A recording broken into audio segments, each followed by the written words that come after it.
지난 주말 2차 추경이 국무회의에서 의결됨에 따라 오는 21일부터 소비 쿠폰이 지급됩니다.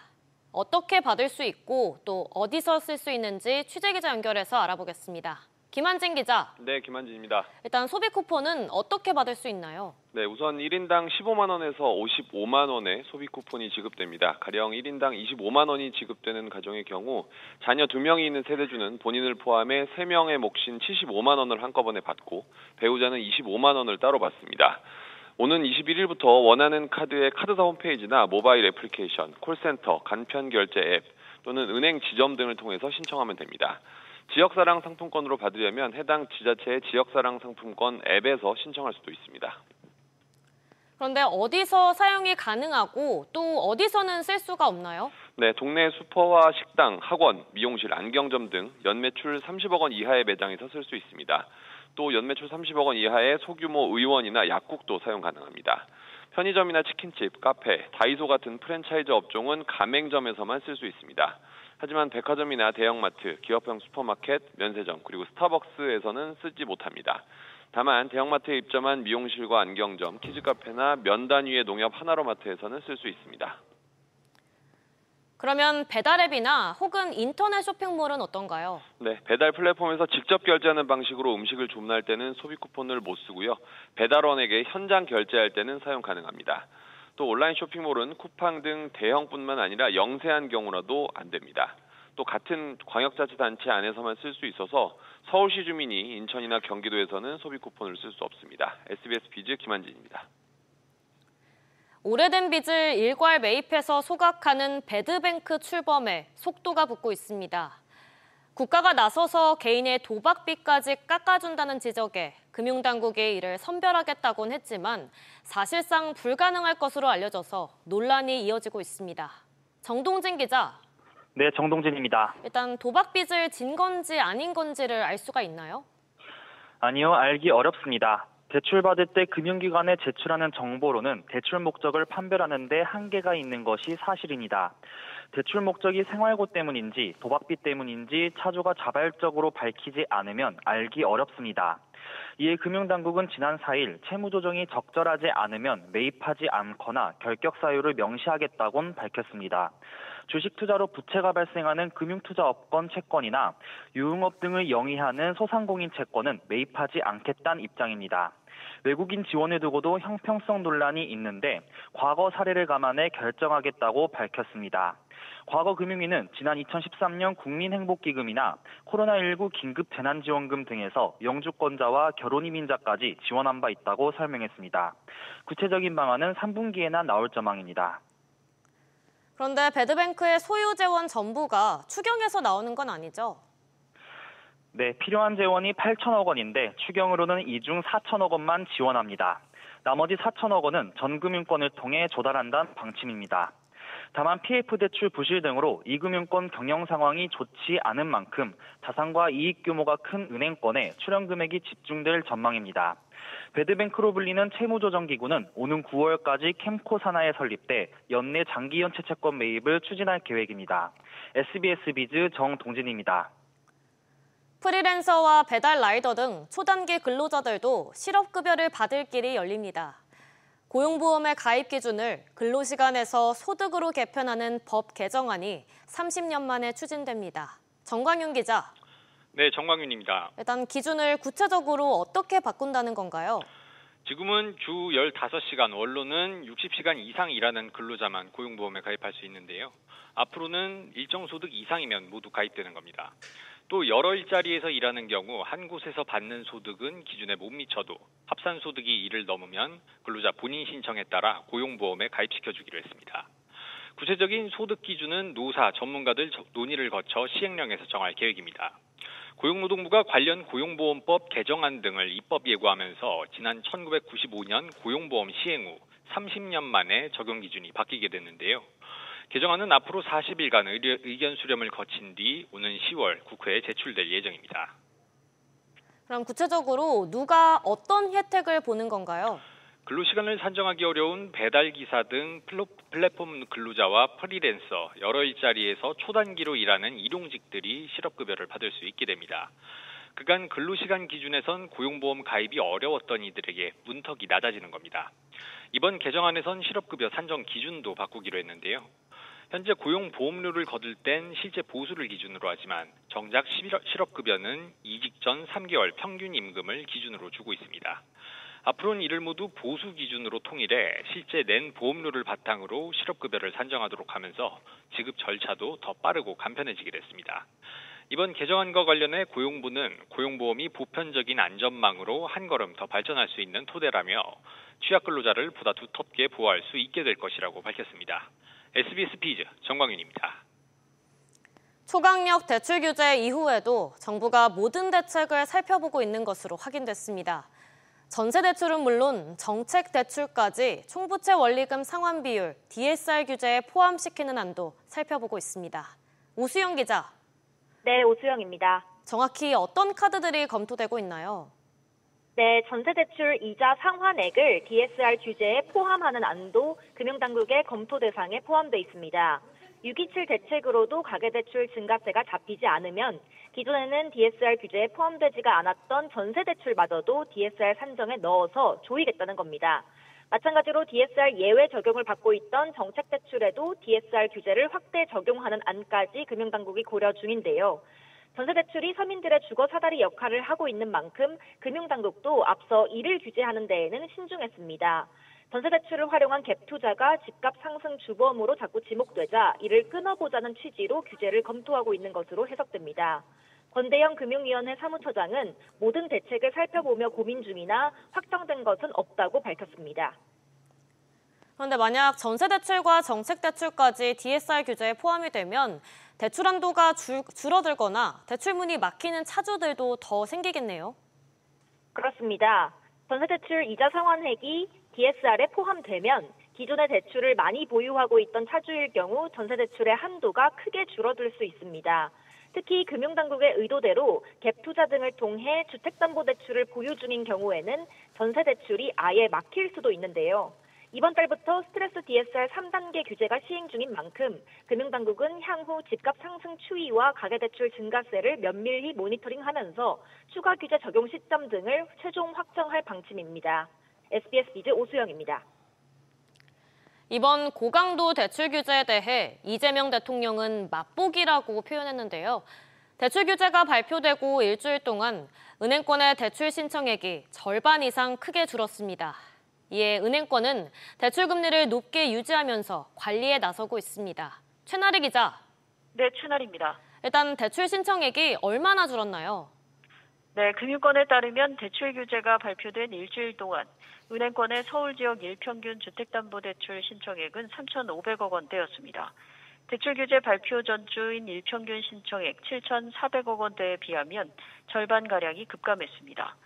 예고 없이 규제 발표가 이뤄졌던 지난달 27일의 경우 하루 신청액만 1조 원에 육박할 정도였는데 정부의 기습적인 고강도 대출 조이기가 시장에 즉각적인 영향을 준 것으로 풀이됩니다.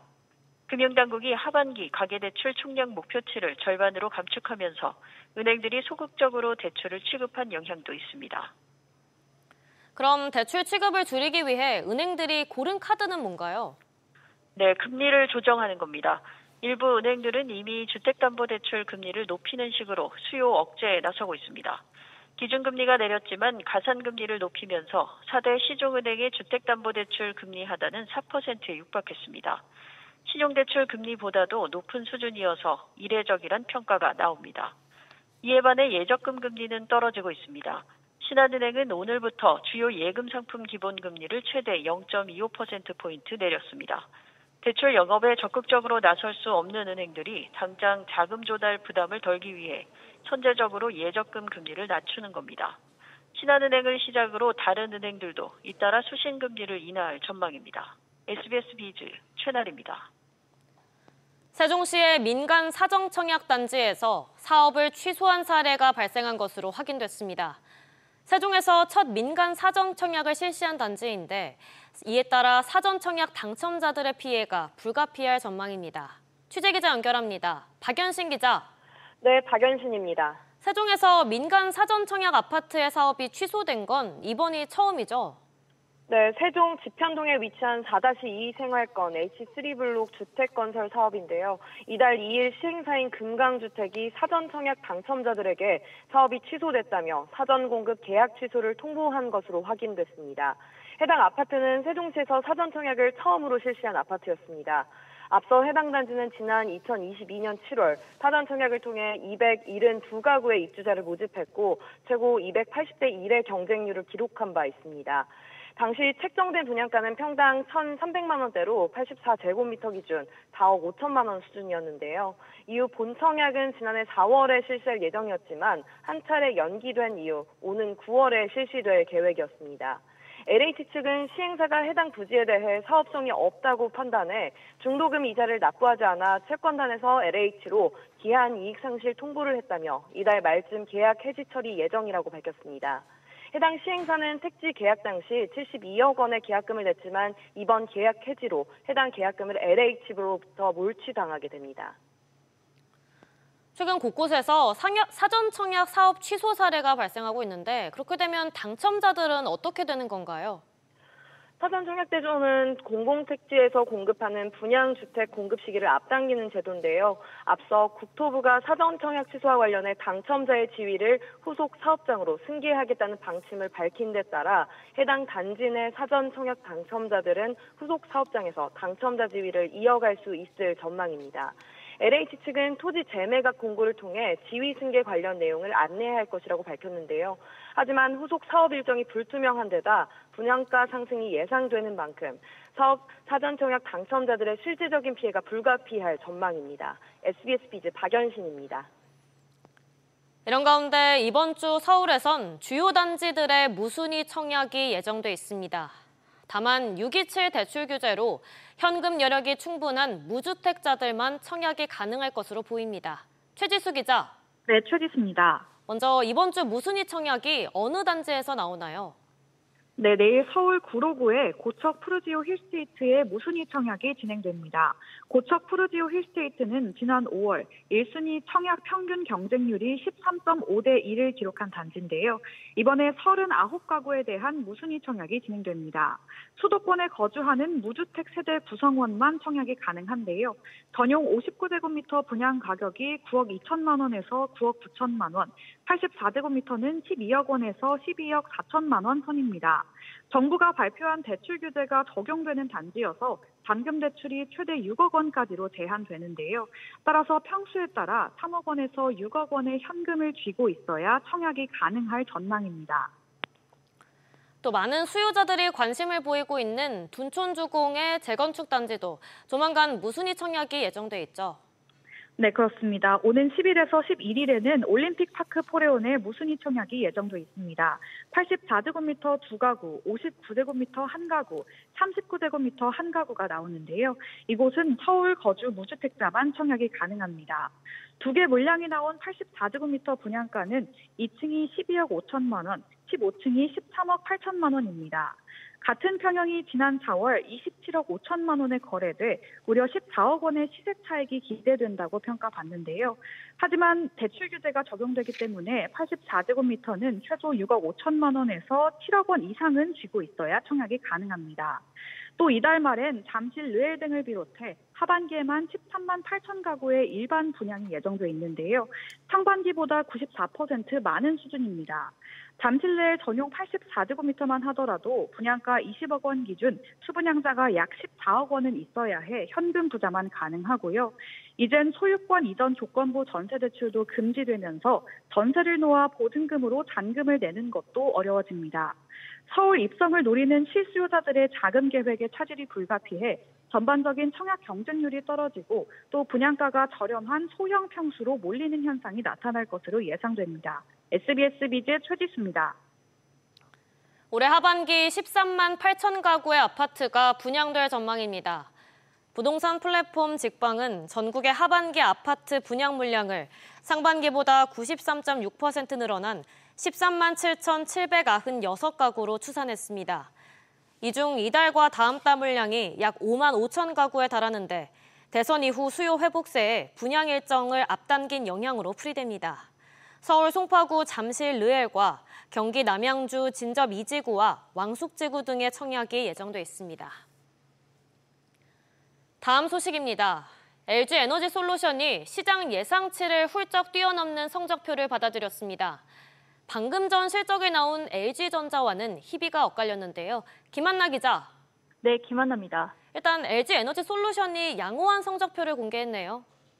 네, LG에너지솔루션은 2분기 1년 전보다 152% 증가한 4,922억 원의 영업이익을 기록한 것으로 잠정 집계됐다고 발표했습니다. LG에너지솔루션이 인플레이션 감축법 보조금을 제외하고도 흑자를 보인 건 지난 2023년 4분기 이후 6분기 만인데요. 시장 기대치를 웃도는 영업이익을 달성한 배경에는 견조한 북미 판매와 전사적인 원가 절감 영향으로 분석됩니다. 다만 매출은 유럽 완성차 업체들의 보수적인 운영 재고 기조와 중국 생산 물량 감소로 9.7% 줄어들었습니다. 반면 LG전자의 실적은 부진하다고요? 네, 그렇습니다. LG전자는 올해 2분기 영업이익 6,391억 원, 매출 20조 7,400억 원의 잠정 실적을 기록했다고 밝혔는데요. 1년 전보다 영업이익은 46.6%, 매출은 4.4% 각각 감소했습니다. 대미 관세 비용 부담과 이에 따른 가전 수요 감소, 경쟁 심화에 따른 마케팅비 증가 등의 영향으로 풀이됩니다. LG전자는 인공지능 시대의 수요가 급증할 것으로 기대되는 냉난방 공조 등 새 성장 동력을 통해 위기를 돌파하겠다고 설명했습니다. 한편 내일 2분기 잠정 실적을 발표하는 삼성전자는 6조 원 안팎의 영업이익을 기록할 것으로 전망됩니다. SBS 비즈 김한나입니다. 롯데그룹의 형제 간 분쟁이 끝날 듯 끝나지 않고 있습니다. 현재 그룹에서 자리를 잃은 신동주 전 롯데홀딩스 부회장이 신동빈 롯데그룹 회장을 상대로 손해배상 소송을 제기했습니다. 취재기자 연결해 알아보겠습니다. 이광호 기자. 네, 이광호입니다. 어떤 손해를 입혔다는 이유로 소송을 제기했나요? 네, 박근혜 전 대통령 당시 신동빈 롯데그룹 회장이 뇌물을 건넸다가 유죄 판결을 받으면서 롯데의 신용도가 하락하고 손해가 발생했다는 취지입니다. 이에 신동주 전 부회장은 신동빈 회장을 상대로 회사에 135억엔 약 1,300억 원을 지급하라고 요구하는 한편 신동빈 회장이 지난해 받은 보수 총액 약 216억 원이 롯데홀딩스 이사회에서 결의한 보수 상한선인 약 120억 원을 초과한 것도 문제 삼았습니다. 신동주 전 부회장 측은 지난 4월 회사 감사 측에 관련 조사를 요구했으나 60일간 답변이 없어 법적으로 소송할 요건이 갖춰진 것이라고 설명했습니다. 신동주 회장은 그동안 꾸준히 일본 롯데 이사회 진입을 시도했는데 계속 실패하니까 전략을 바꾼 것 같네요. 그렇습니다. 신동주 전 부회장은 지난 2014년 말 이후 일본 롯데 계열사의 각 이사회에서 연이어 해임된 이후 지난달까지 11번에 걸쳐 재진입 시도와 실패를 거듭하고 있습니다. 신동주 전 부회장은 일본 롯데홀딩스 1대 주주인 광윤사의 지분 50%를 가진 대표이사지만 롯데홀딩스의 종업원 지주회사와 계열사 등이 합쳐 홀딩스 지분 과반을 보유해 신동빈 회장을 지지하고 있습니다. 이번 소송 역시 신동주 전 부회장 측이 승소하더라도 신동빈 회장의 지배력에는 영향이 없을 거란 평가가 나옵니다. SBS 비즈 이광호입니다. 우리나라의 잠재 성장률이 올해 사상 처음으로 2% 아래로 떨어질 거란 OECD의 분석이 나왔습니다. 저출산과 고령화 등 구조적인 문제들이 겹친 영향이 컸습니다. 엄하은 기자. 네, 엄하은입니다. 우리나라의 올해 잠재 성장률 전망치가 떨어졌다고요? 그렇습니다. 한국은행이 국회 행정안전위원회 양부남 더불어민주당 의원에게 제출한 자료에 따르면 경제협력개발기구는 지난달 발표한 최신 보고서에서 우리나라의 올해 잠재 성장률을 1.9%로 추정했습니다. 지난해 12월 분석 당시 2%보다 0.1%포인트 떨어진 겁니다. 2001년 이후 OECD의 한국 잠재 성장률 추정치가 2%를 밑도는 경우는 처음인데요. OECD 보고서에서 한국의 잠재 성장률은 지난 2011년 이후 14년 동안 계속 하락했습니다. 특히 2022년에서 2024년 3년간 2.2% 수준을 유지하다가 올해 0.3%포인트나 급락했습니다. 이렇게 잠재 성장률이 하향 조정된 이유는 뭔가요? 인구 감소 문제에 더해 생산성 하락, 산업의 대외 경제력 악화 등의 영향으로 풀이됩니다. 구조개혁으로 생산, 효율성을 끌어올릴 방법을 찾아야 한다는 지적이 나오고 있는데요. 경제 규모가 월등히 큰 미국 경제의 잠재 성장률이 2%가 넘는 점을 고려할 때 한국 경제의 하락 속도가 빠르다는 지적도 나옵니다. 한국은행은 지난달 보고서를 통해 우리나라의 잠재 성장률이 최근 30년간 6%포인트나 떨어져 다른 나라와 비교해 하락 속도가 매우 빠르다라고 하면서 지속 가능한 성장을 위해 과감한 구조개혁으로 기초 체력을 다시 다져야 할 시점이라고 강조했습니다. SBS 비즈 어바한입니다. 도널드 트럼프 미국 대통령이 상호 관세 유예 기간 내에 무역 협상을 대부분 마무리 짓겠다며 압박에 나섰습니다. 방금 전 속보로 현지 시간 8일 새벽 1시부터 관세 서한을 발송하겠다는 소식이 전해졌는데요. 우리 정부도 막판 협상 총력전을 벌이고 있습니다. 취재기자 연결합니다. 김성훈 기자. 네, 김성훈입니다. 미국은 일단 예고한 9일까지 어떤 식으로든 결론을 내겠다는 입장이죠. 네, 현지 시간 6일 트럼프 대통령은 취재진에 대부분 국가의 협상을 9일까지 마무리할 것이라고 생각한다며 관세 서한 아니면 합의라고 강조했습니다. 앞서 미국은 현지 시간 9일 오전 12시 1분, 우리 시간으로 9일 오후 1시 1분까지를 상호관세 유예 기간으로 정한 바 있습니다. 트럼프 대통령은 우리 시간으로 내일 새벽 1시부터 관세 서한 발송도 예고했는데요. 12개국 또는 15개국의 서한을 보낼 예정이라며 몇몇 국가와는 합의를 이뤄왔다고도 했습니다. 일부 국가의 유예기간 내에 타결을 이루고 그렇지 않은 국가에는 일방적으로 설정한 상호관세율을 통보하는 식으로 무역 협상을 종결하겠다는 뜻으로 풀이됩니다. 다만 하워드 러트닝 미 상무장관은 상호관세는 8월 1일부터 발효될 것이라고 덧붙였는데요. 서한으로 관세율을 통보한 국가들과도 관세 발효 전까지는 협상을 계속 이어가겠다는 뜻을 시사한 것으로 보입니다. 8월 1일부터라고 해서 협상 시간을 더 벌 수도 있는 분위기인데 우리 정부는 어떻게 대응하고 있나요? 네, 여한구 통상교섭 본부장에 이어 위성락 국가안보실장도 미국에 도착했는데요. 마코 루비오 국무장관과 주로 안보와 외교 문제를 협의하기 위해 미국을 찾은 위 실장은 무역 협상이 꽤 중요한 국면으로 움직이고 있다면서 통상 문제도 함께 논의할 뜻을 밝혔습니다. 그러면서 방위비 문제와 무역 협상을 연계할 가능성에 대해서도 고려하고 있다는 점을 내비쳤습니다. 제이미슨 그리어 미 무역부 대표부 대표와 협상할 여한구 통상본부장도 상황이 급박하고 모든 가능성이 열려 있다면서 실리를 최대화할 수 있는 방안이 무엇인지 집중적으로 협상할 예정이라고 전했습니다. SBS 비즈 김성훈입니다.